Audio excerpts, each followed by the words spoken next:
What's going on, YouTube? Mental Complex here, and let me put myself back in the corner here.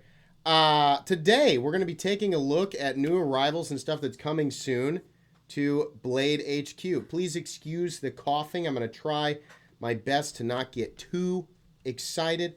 I lost my voice for a long time, as you guys know. The content suggests that this was like just yesterday, but since everything's pre-recorded, the truth is that this was a few weeks ago. And I was fine for a bit, and then I got the flu. And so then I got another cough. It's just been a rough winter, but I'm fine. I'm just going to try not to get too loud today so that we can go through this, because there's actually a ton of stuff here on Blade HQ I want to talk about. I will link this page down in the description so that you guys can take a look if you want to, as well as the coming soon page. It does help my channel when you use those things, but that's up to you.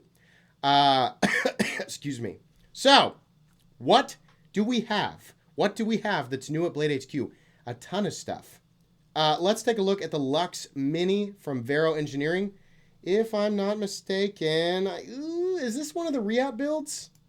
It's a nice looking knife. Still Vero, but enough not Vero that it's got a little bit of a fresh aesthetic. I wish it was a little bigger. I bet they do. They either do or... Oh yeah, it's the Mini, the Lux Mini. So the standard one is going to be larger. It's a cool knife. I don't know if I am ready to pay, $400 for that. It's pretty cool. The Mini Arius is here. Somebody asked me, why does the Mini cost more than the big one? Good question. Koenig, why does your Mini cost more than the big one? That's really weird. Axial Shift is back. Axial Shift, I repeat. I want to yell so bad, but I'm going to start coughing. The Axial Shift is back with various snowy terrains of carbon fiber inlays. Actually looks pretty cool. We got the melted American flag. We got it makes me think of the gates in Elder Scrolls 4 Oblivion. Like you go in there and that's like what the castles are made out of. And then we got blue. We got the blue Mana Swirl. Not bad looking, honestly. These are incredibly nice OTFs. If you've never heard of Axial, these are hyper competitive in the same space as the Guardian Tactical Recon 35, the Microtech Ultratech, the Kershaw Livewire, Heretic Manticore. I mean, I hate to throw Benchmade in there because I don't really believe that they have anything truly competitive, right? Same space, though. Really, really good. We have some Microtech LUDTs. I know you guys remember here just within the last year, these were scarce for a long time. That's good looking right there. Look at that. I love that. We got the Apocalyptic, what do they call this? The natural clear aluminum. Nice looking. That'll wear nicely over time. From everything I've heard from the community, and keep in mind, guys, I don't have HRC testing equipment. And I'm not interested in investing in that and then becoming this like dedicated source of information for because there's too many variables. From what I've heard, like if you guys want to know, like why doesn't MC can clearly afford his own HRC testing equipment? Why doesn't he buy some? I'll tell you, because I've talked with the guys who do that, and it can be a bit of a nightmare. I would prefer that those guys who do it and who know what they're doing and who are willing to be in that space, I would prefer that they keep providing that same quality service to the community. Number one, I don't want to spend the money on it. Number two, I've heard that it's kind of a nightmare dialing it in and making sure that what you're getting, reading it, is actually accurate. So I'm not sure that I want to risk getting the wrong information to people due to my own lack of experience with said testing equipment. Certainly something I could learn, but I like that we have people in our community who are able to do that and are able to do it accurately. Maybe as time progresses, it'll allow for testing equipment that is, idiot proof. That's something that maybe I could buy. But as far as I understand, that those types of machines are not idiot proof, and it still takes somebody who knows what they're doing to be able to accurately use them. So, but anyways, I've heard that Microtech's M390 MK has been silently increased in HRC hardness, which is very cool. I can't confirm that, again, because I don't have my own testing equipment. But if you've ever been on the fence about some of these Microtechs because of their M390MK. Word on the street is higher HRC. It's pretty cool. I like the aesthetic of the Velocity, but I'm held back because of the hyper curvature. It's cool, but I'm kind of you know. The Zorro also cool. This freaking Speed Racer looking. I don't know why. It's not a bad price for a Ria. Oh, it's no. It's 8 inches. It's not bad. It's kind of a basic Riot, but it's also like on the reasonable side for a Riot knife. I don't know. It's okay. It's okay, I guess. Oh, this. So I have this coming. You guys have all been on me like, oh man, Poikilo or however you pronounce it. This looks like the motorcycle that that Cloud rides in that FMV sequence in Final Fantasy VII. Yeah, so this is on the way. Good Lord, it's an $850 knife. And I know you guys want to know, like, how do you not have your hands on that other monstrosity, that morphing World of Warcraft knife that they created? I have talked directly with them, and I have emphasized my interest in that knife. I will get my hands on that knife, but they really wanted me to check this out because this is what they had available. So I am going to check this out, and it does look cool. This is like an over-the-top crazy. This has got a lot of stuff going on. Really want to take a look at it. It'll be my first experience with this company, but I think we're looking at some pretty futuristic stuff here, which is cool. I mean, I'm all about that, you know. Poikilo, definitely a company that I'm very interested in just seeing what all they come up with. But these are all, I mean, they're still Chinese knives. So I want to make sure that if you're going to ask $850 for something, like it better be doing something pretty wild and spectacular.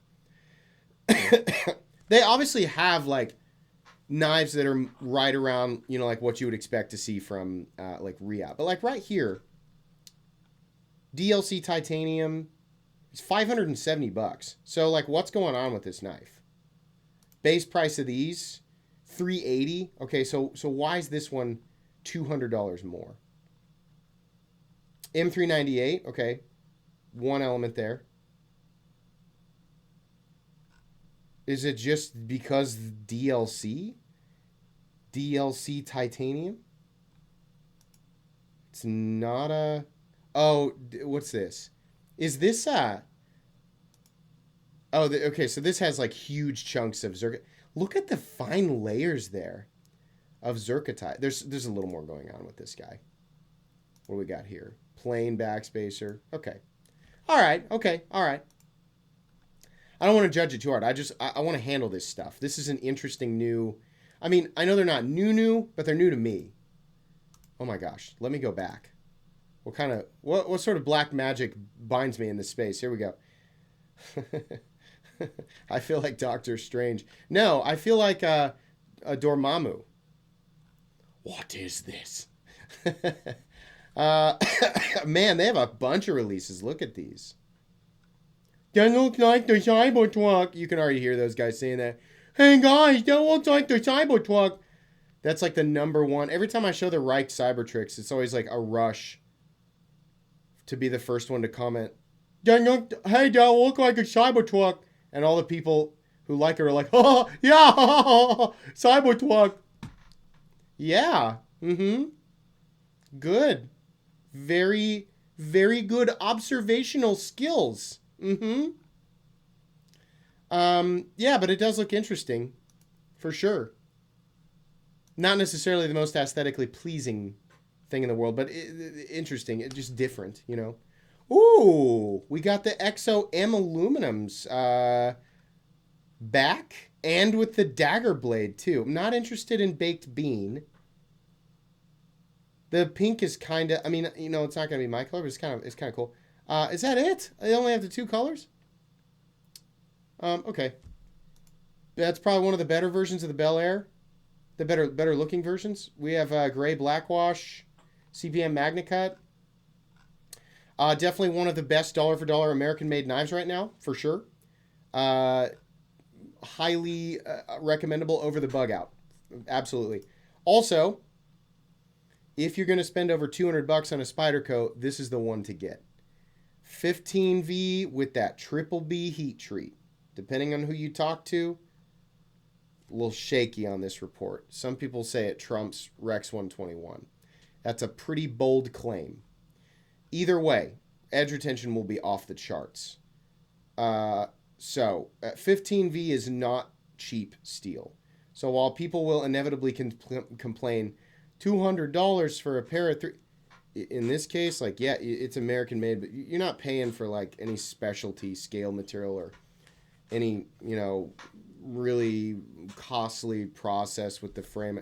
You're paying mostly for that blade steel. Spyderco heat treat, Spyderco blade geometry.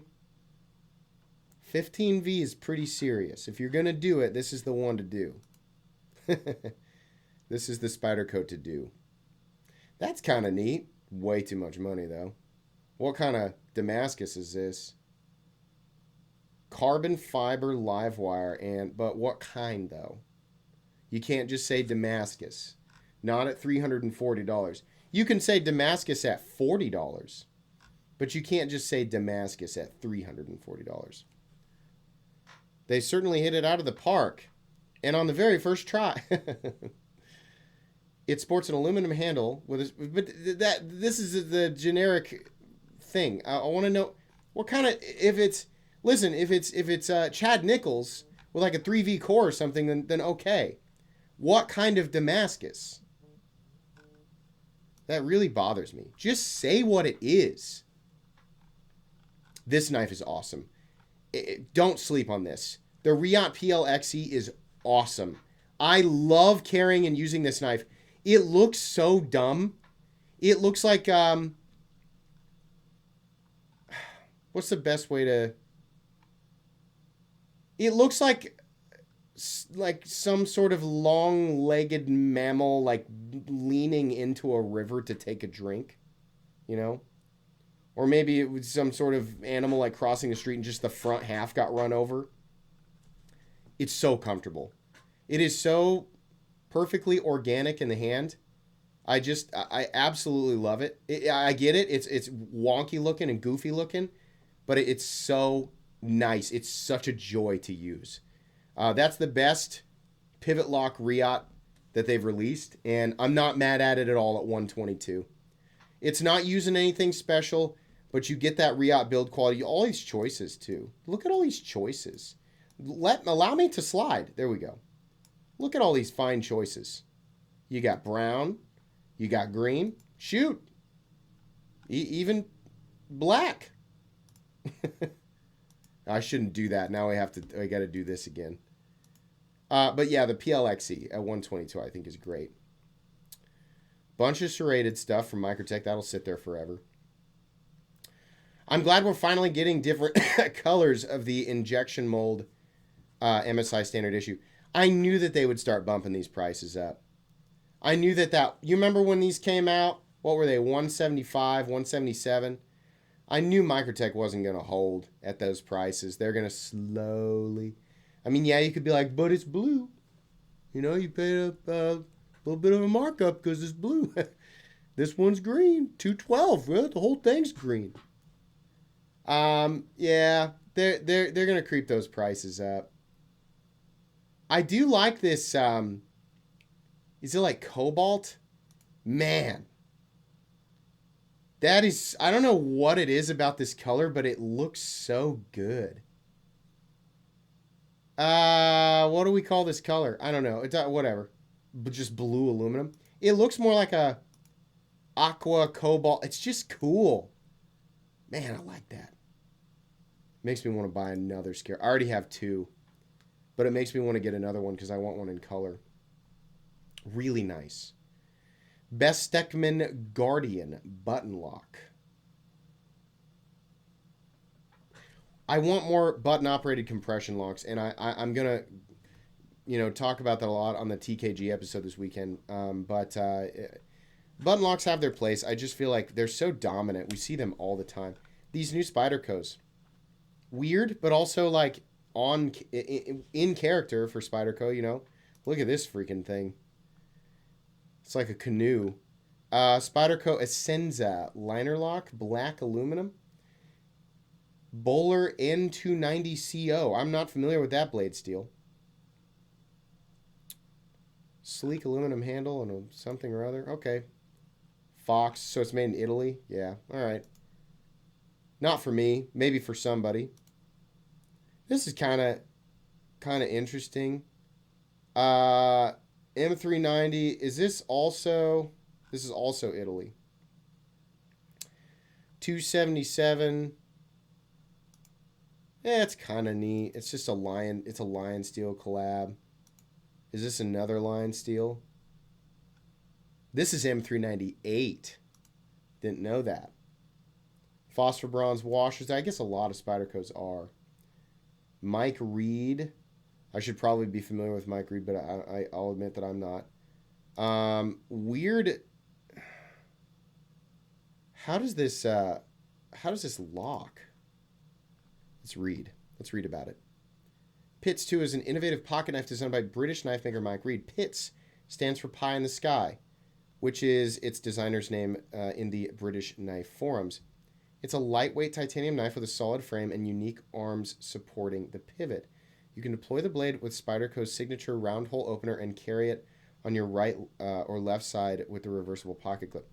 It's cool. I don't understand. Maybe I'm just being stupid. I don't understand how it locks. It looks interesting, though. Like, I'm interested in checking out all of these. That one in particular I think is pretty cool. This, I'm guessing, is just like an ultra-skeletonized... Like, the whole thing is that it's ultra-skeletonized. And it's a compression lock, right? Oh, sorry. I shouldn't be clicking on these different variations. Okay. S30V. Lock, compression lock. Okay.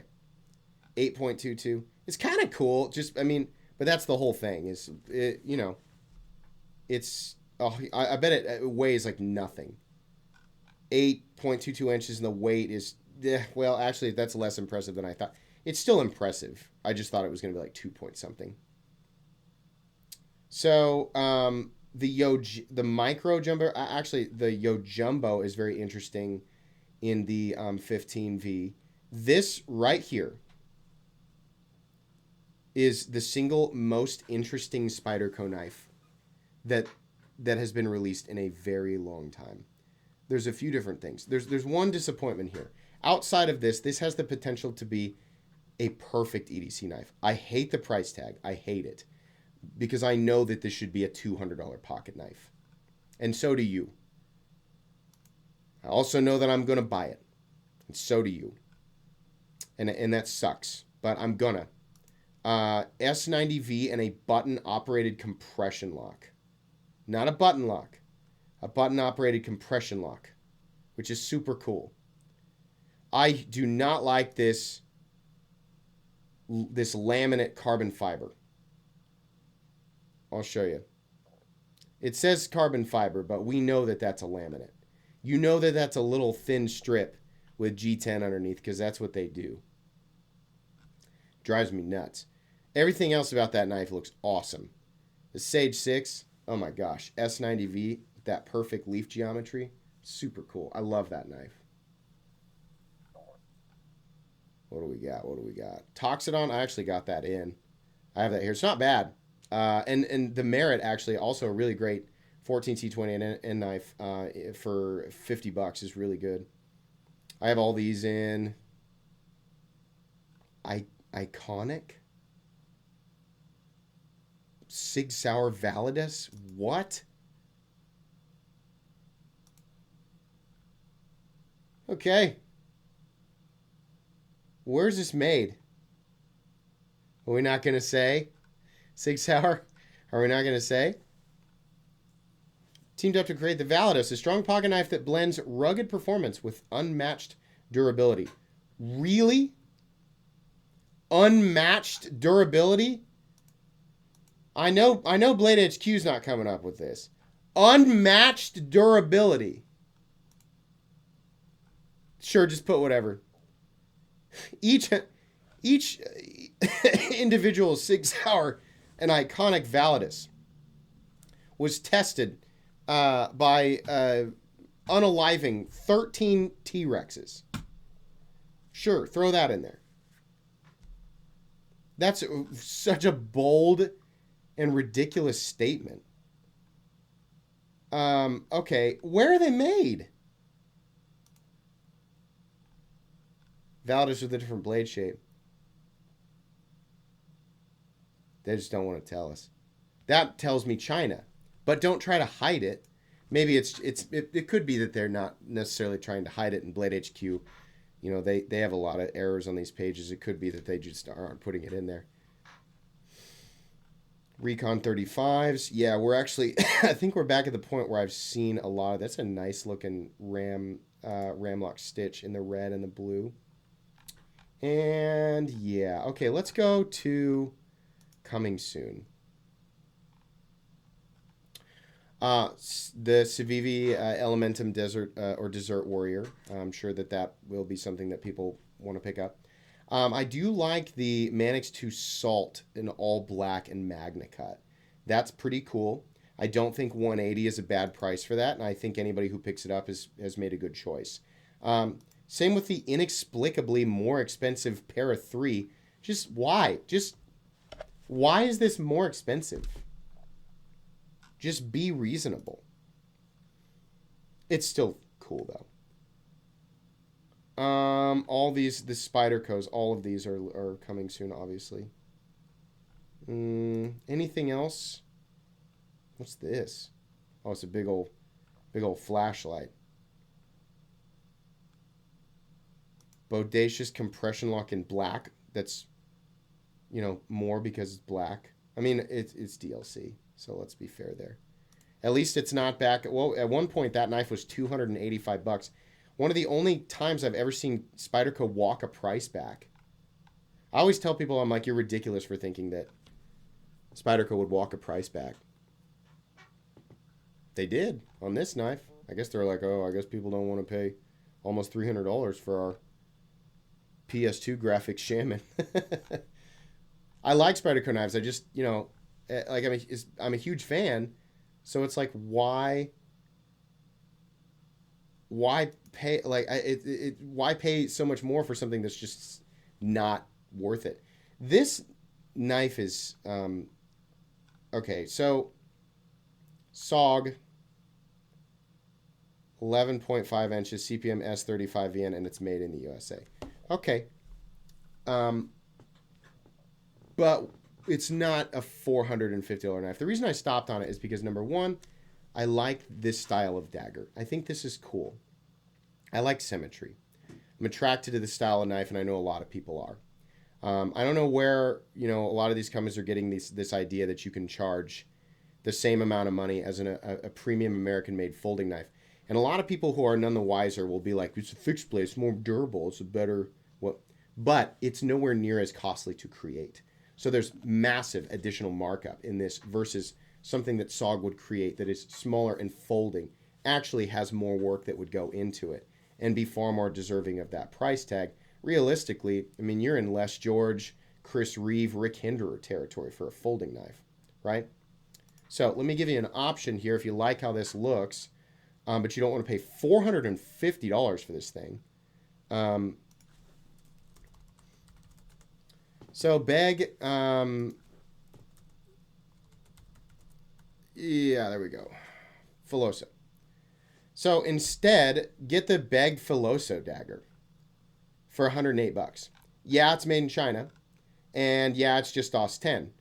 But you're essentially you're accomplishing the same thing for a quarter the price, and they have different finishes. And I have these, and they're super cool. I've got the big one and the small one, right?